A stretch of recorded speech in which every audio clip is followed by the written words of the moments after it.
আসসালামু আলাইকুম, real village cooking চ্যানেলে সবাইকে ওয়েলকাম জানাচ্ছি। আজকে আমি বানাবো বেলার ঝামেলা ছাড়াই সহজেই নরম নরম ফুলকো ফুলকো রুটির রেসিপি। কোনো রকম ঝামেলা ছাড়াই ফুলকো ফুলকো রুটি সহজেই বাড়িতে বানিয়ে নিতে পারবেন। এখানে আমি একটা মিক্সি বোল নিয়ে নিয়েছি, এর মধ্যে নিয়ে নিচ্ছি আটা। এখানে আমি আটা নিয়ে নিয়েছি 1 বাটি পরিমাণ, দিয়ে দিচ্ছি লবণ 1/2 চামচ পরিমাণ। লবণটা আপনারা টেস্ট অনুযায়ী দেবেন। লবণটা দিয়ে ভালোভাবে মিশিয়ে নিচ্ছি। এবার আমি জল দিয়ে অল্প অল্প করে জল দিয়ে এটাকে আমি ভালোভাবে একটা ব্যাটার তৈরি করে নেব। জলটা আমি গরম নয়, ঠান্ডা রেখেছি। অল্প অল্প করে দেব আর একটা ব্যাটার তৈরি করে নেব। খুব বেশি পাতলা হবে না আর খুব বেশি মোটাও নয়। আপনারা স্কিপ না করে পুরো ভিডিওটা দেখবেন খুবই ভালো লাগবে আর সহজেই বাড়িতে বানিয়ে নিতে পারবেন এই নরম নরম ফুলকো ফুলকো রুটি।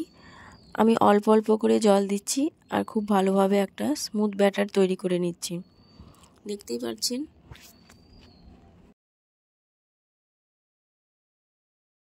ব্যাটারটা আমার প্রায় রেডি হয়ে এসেছে। ব্যাটারের ঘনত্বটা কীরকম হবে আপনাদেরকে আমি দেখিয়ে দিচ্ছি।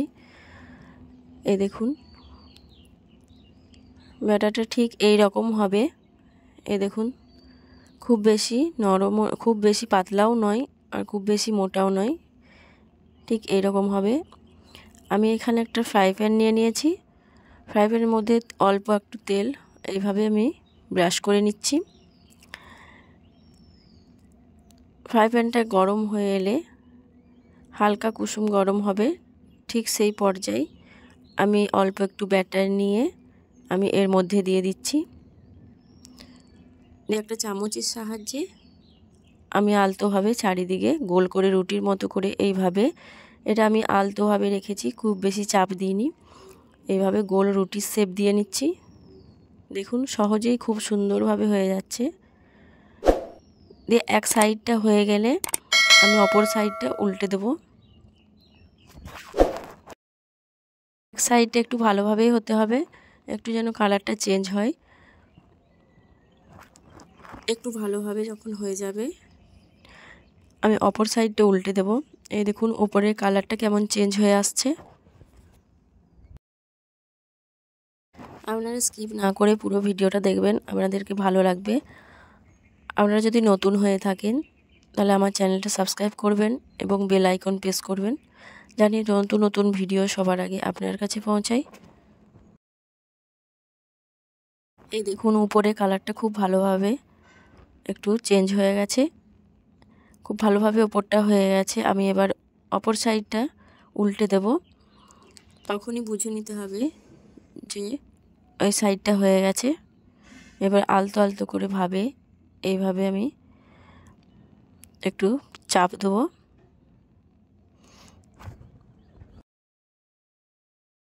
এই দেখুন এবার এই সাইডটা উল্টে দিচ্ছি। খুব সুন্দরভাবে এক সাইডটা হয়েছে। এইভাবে উল্টে পাল্টে আমি দু সাইডটাই খুব ভালোভাবে রুটিটাকে সেঁকে নেব। এই দেখুন সহজেই ফুলে উঠছে।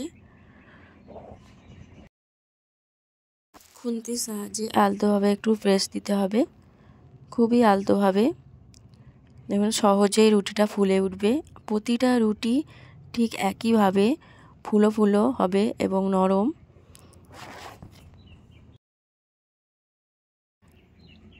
আমি প্রতিটা রুটি খুব ভালোভাবে এরকমভাবে ফুলো ফুলো করে ভেজে নেব।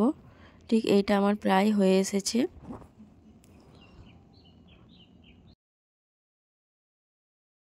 তাহলে আপনারা এই রেসিপিটা ফলো করে সহজেই বাড়িতে বানিয়ে নিতে পারবেন এই নরম নরম ফুলকো ফুলকো গমের আটার রুটি।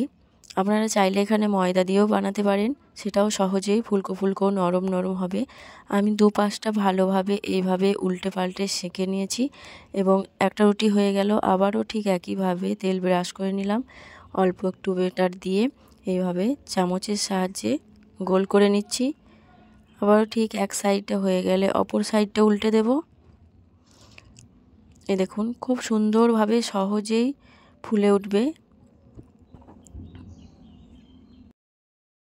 এটা রুটি ঠিক একইভাবে ফুলকো ফুলকো এবং নরম নরম হবে। প্রতিটা রুটি দেখানো সম্ভব নয়, তাহলে ভিডিওটা অনেকটাই বড় হয়ে যাবে। এই দেখুন, দেখেই বুঝতে পারছেন।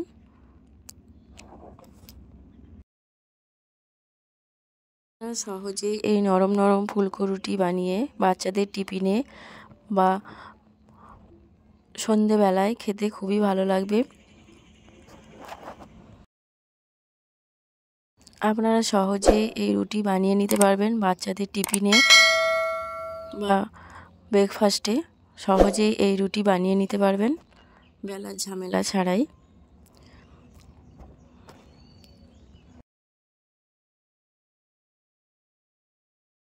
এই রুটিটাও আমার ভালোভাবে সেঁকা হয়ে গেছে।